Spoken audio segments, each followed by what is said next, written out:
नमस्ते, मैं Anuja Sharma government college Tonk में एसोसिएट प्रोफेसर हूँ। आज हम परिकर अलंकार के बारे में पढ़ेंगे। तो परिकर अलंकार का लक्षण है उक्त ही विशेषण ही साभिप्राय परिकरो मतः। अर्थात परिकर अलंकार वहाँ होता है जहाँ पर साभिप्राय से मतलब है अभिप्राय सहित जो भी हम विशेषणों का प्रयोग करेंगे, विशेषण ही उक्त ही जो विशेषणों का प्रयोग किया जाता है वो अभिप्रायवश ही किया जाता है। मतलब जो विशेषण हो वो बिल्कुल सही बैठ रहे हों उस जगह पे, जब ऐसा प्रयोग हो तो वहाँ पे परिकर अलंकार होता है।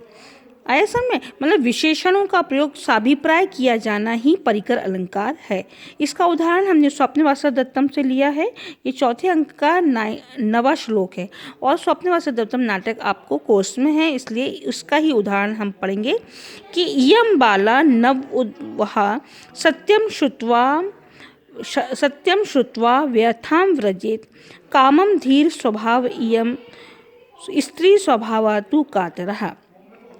ये प्रसंग तब आया है जब उदयन से ज़बरदस्ती कर रहा है विदूषक।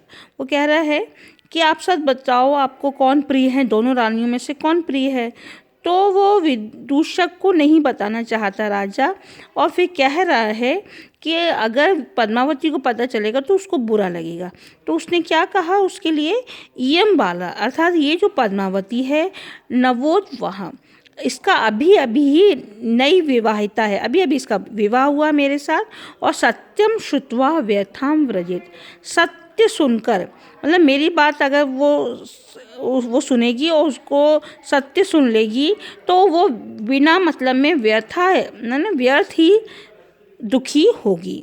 कामम धीर स्वभाव यम स्त्री, भले ही स्त्रियां धैर्यवान होती हैं, है ना, धैर्यशाली है, भले ही ये धैर्यशाली है, लेकिन क्या है, स्त्री जो होती है वो स्वभावतु कातरः, मतलब ये जो स्त्री है पद्मावती ये धैर्यवान है, धैर्यशाली है, ये अच्छी बात है, लेकिन स्त्रियां स्वभाव से ही कातरः अर्थात वो कैसी होती हैं, थोड़ी सी वो स्वभाव से भीरू किस्म की होती हैं। तो ये मेरी सच सच बात सुन लेगी तो ये व्यथा ही दुखी हो जाएगी। तो यहाँ पर जो प्रयोग किया गया है बाला एवं नवोद्वहा, ये विशेषण जो हैं वो साभिप्राय हैं, और विशेषणों ये परिकर अलंकार का जो प्रयोग किया गया है कालिदास ने बहुत किया अपने नाटकों में, और विशेषण जहाँ पे बिल्कुल सही बैठे वहाँ जब ऐसी स्थिति होती है तो वहीं पर होता है परिकर अलंकार। तो इस तरह यहाँ पे बाला और नवोद्वहा दोनों ही विशेषण जो हैं वो साभिप्राय होने के कारण यहाँ पे परिकर अलंकार हुआ। तो परिकर अलंकार में बस एक बात का ध्यान रखना है कि विशेषणों का प्रयोग होगा और विशेषण जो हैं वो अभिप्रायवश हों।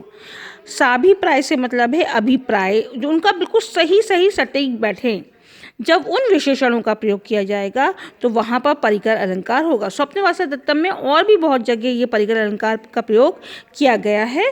तो ये छोटा सा श्लोक है जो आपको कंठस्थ करने में भी आसानी रहेगी, इसलिए इस श्लोक को मैंने लिया है।